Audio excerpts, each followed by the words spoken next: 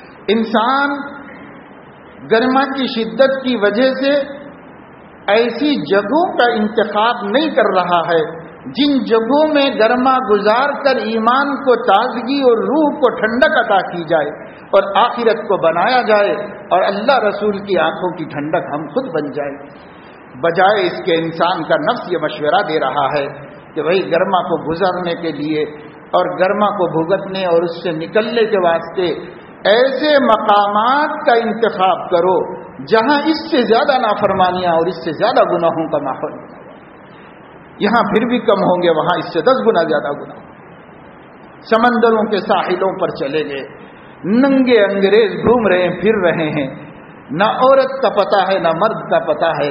یہاں اپنے معصوم بچوں کو اور نوجوانوں کو لے کر ہم پہنچے. کیا یہاں تربیت ہوگی روح کی اور کیا یہاں ایمان بنے گا مسلمانوں کا؟ لیکن یہ مسلمان یہی کر رہے ہیں, یہی سب مسلمان کر رہے ہیں. خدا کے واسطے غور کرو. اسباب کے درجے میں انسان کو گرمی میں راحت کا سبب اختیار کرنا منع نہیں ہے, اور کسی تفریحی مقام پر پہنچ کر اپنی جسمانی راحت حاصل کرنا بھی اسلام میں منع نہیں ہے. لیکن ذرا یہ بھی دیکھ لو کہ وہ جسم کو تو راحت پہنچا دے گا اور روح کو ہلاک کر دے گا, اور وہ ماحول آنکھوں کو تو اور نفس کو تو لذت دے دے گا مگر ایمان کو جھلسا کے رکھ دے گا. تو ہمیں فیصلہ کرنا ہے کہ اس کی قربانی دینی ہے یا اس کی قربانی دینی ہے, یہ فیصلہ کرنا ہے. آپ کہیں گے کہاں جائے بھائی, جہاں جاؤ سب یہی ماحول ہے. اب آپ مولوی لوگ منع کر رہے ہو تو ہم جائیں تو کہاں جائیں؟ ہم منع نہیں کر رہے ہیں, ہم آپ کو یہ کہہ رہے ہیں کہ جائز تو ہے مگر یہ فیصلہ کر کے نکلو کہ ایمان کو جھلسانے کی قربانی دینا ہے یا جسم کو جھلسانے کی قربانی دینا ہے. اگر جسم کو جھلسانا آسان ہے ایمان کو جھلسانے سے تو پھر آپ اس پر صبر کر لو. کسی جنگل میں چلے جاؤ, درخت ہیں, کھیتیاں ہیں, کسی کھیت والے سے اجازت لے لو, تھوڑی دیر ہم ہماری فیملی یہاں کچھ وقت گزار کے چلے جاتے ہیں, آپ کی کچھ خدمت کر دیں گے. سرکاری جنگل ہیں اس میں گزار لو تھوڑا وقت, کسی درخت کے نیچے بیٹھو, کھانا وانا بنا کے لے جاؤ, کھا لو, آ جاؤ. جہاں نہ بد نگاہی ہو, نہ جہاں موسیقی سننا پڑے, جہاں نہ کانوں کے اندر بری آوازیں آئیں, جہاں نہ عورتوں کی اور نامحرموں کی باتیں سننی پڑیں, شکلیں دیکھنی پڑیں, جہاں بے حیائی, برہنگی, عریانیت کے ننگے ناچ نہ ہوں, وہاں چلے جاؤ. اللہ پاک دیکھے گا میرا بندہ اپنا ایمان کا حفاظت کر, اپنے ایمان کی حفاظت چاہتا ہے, میرا بندہ اپنے ایمان کی سلامتی چاہتا ہے. وہ اپنی تفریح کے لیے بھی ایسی جگہ ڈھونڈ کے گیا جہاں پر کسی دنیا والے کو سمجھ نہیں آتی کہ یہاں بھی جایا جا سکتا ہے. مگر کیا کریں, ایمان اس سے زیادہ قیمتی ہے, ایمان اس سے زیادہ قیمتی ہے, اخلاق اس سے زیادہ قیمتی ہیں. اپنے بچوں کی تربیت اور انہیں نیک بنانے کا مسئلہ اس سے زیادہ اہم ہے. آج کیا ہو رہا ہے, جب عقلوں پہ پردے پڑ رہے ہیں, عرب گرما میں اپنے بچوں کو یورپ بھیج رہے ہیں. دولت مند لوگ ہیں, اربوں پتی ہیں, ہم تو حساب کتاب بھی نہیں کر سکتے. اپنی اولاد کو بھیج رہے ہیں اور بڑے بڑے پیسے مقدار دے کے بھیج رہے ہیں, اور کہا یہ جا رہا ہے کہ بچے انگریزی سیکھنے کے لیے انگریزی ماحول میں رہیں گے تو ان کی انگریزی, ان کی لینگویج, ان کے بولنے کا انداز وہ خالص انگریزی ہو جائے گا. عرب میں کیسے انگریزی لب و لہجہ آئے گا؟ اس لیے انگریزی لب و لہجے کے خاطر انگریزوں کے پاس بھیج رہے ہیں, ہم ایک ضرورت سے بھیج رہے ہیں. تو کہتے ہیں کہ وہاں پر 2 قسم کے انتظامات ہیں. ایک تو یہ کہ ہوٹلوں میں بکنگ کر کے ان کو 5 اسٹار ہوٹلوں میں ٹھہرایا جاتا ہے اور وہ انگلش انسٹیٹیوٹ میں جا کر کے زبان کی مشق کرتے. دوسری صورت یہ ہے کہ ان کو مہمان بنا دیا جاتا ہے کہ کسی وہاں کی فیملی کا، وہاں کی کسی مقامی فیملی کا مہمان بنا لیا جاتا ہے اور پیسے دے کر کے ان کے گھر میں اتنی مدت رہنا ہے. کیوں؟ تاکہ وہ سب لوگ انگریزی بولتے ہیں تو ان میں رہ کر انہی کے ساتھ اس چیز کو سیکھ لیں. مجھے سعودی عرب میں متعدد لوگوں نے بتایا جو بڑی بڑی کمپنیوں میں کام کرتے ہیں کہ ہمارے اونرز، ہمارے شیوخ اپنے بچوں کو وہ کسی جگہ ٹھہرا کر انسٹیٹیوٹ میں پڑھانے سے زیادہ مہمان بنا کر پڑھانے کو پسند کرتے ہیں اور اسی کو ترجیح دیتے ہیں. اور حالت یہ ہوتی ہے کہ ایک وزٹ کے بعد جب وہ آتا ہے تو انگریزی لب و لہجہ کتنا درست ہوتا ہے وہ الگ بات ہے، لیکن اس کی پوری زندگی کی چال ڈھال بے دینوں اور بے ایمانوں کی بن جاتی ہے. اب سعودی عرب میں اتنے نوجوان تعلیم یافتہ ہیں جو سعودی عرب میں تھوڑی بہت باقی اسلامی شان کو بھی مٹانے پہ تلے ہوئے ہیں. وہ کہہ رہی ہے یہ سب کیا ہے بھائی، یہ سب دنیا میں نہیں چلتا، ہماری کنٹری میں کیوں، ہماری کنٹری میں یہ کیا مصیبتیں ہیں، یہ کیا ہیں، اسلام کے خلاف وہ کھڑے. آپ کہتے ہیں تفریح گاہ میں چلے جائیں گے تو کیا ہوگا، آپ کہتے ہیں کہ فلاں جگہ چلے گئے تو کیا ہوگا، آپ کہتے ہیں فلاں جگہ چلے گئے تو کیا ہوگا. کیا ہوگا؟ جو ہو رہا ہے وہ آنکھوں کو نظر آ رہا ہے، پھر بھی نادان آنکھ بند کر کے کہہ رہا ہے کہ کیا ہوگا کیا ہوگا کیا ہوگا. سب دکھائی دے رہا ہے، دین غارت ہو رہا ہے، ایمان کے جنازے اٹھ رہے ہیں اور اللہ سے بغاوت پیدا ہو رہی ہے. نبی پاک صلی اللہ علیہ وسلم کی محبت کے دیے بجھ رہے ہیں. مسلمانوں کے دلوں میں نبی سے کیا محبت باقی رہ گئی، محبت کے دیے بجھ رہے ہیں. حالات ایسے حالات، یہ حالات ہم بنا رہے ہیں. اللہ کے نبی صلی اللہ علیہ وسلم صحابہ کرام کا گرما میں بھی یقین بنا رہے ہیں، سرما میں بھی یقین بنا رہے ہیں، بارش میں بھی یقین بنا رہے ہیں. جب دیکھو ایمان کا سبق دیا جا رہا ہے، جب دیکھو اعمال کو درست کیا جا رہا ہے، جب دیکھو اخلاق کی فکریں کی جا رہی ہیں. وہ آقا نے اپنی امت کی ہر ماحول میں ایمان کی فکر کر کے ہر باپ کو توجہ دلا دی ہے کہ تو اپنے گھرانے کے ایمان کی اسی طرح فکر کر جیسے تیرے نبی نے اپنے امت کے ایمان کی فکر کی. تم بھی اس کی فکر کرو. میں بچے ہیں ٹھیک ہے بھائی، بچے ہیں کہ بچوں کو تم دنیا کی تکلیف سے بچانا چاہتے ہو یا آخرت کی تکلیف سے بھی بچانا چاہتے ہو؟ کہتے حضرت یعقوب علیہ السلام کا انتقال ہو رہا تھا. ان کو اللہ نے 12 بیٹے.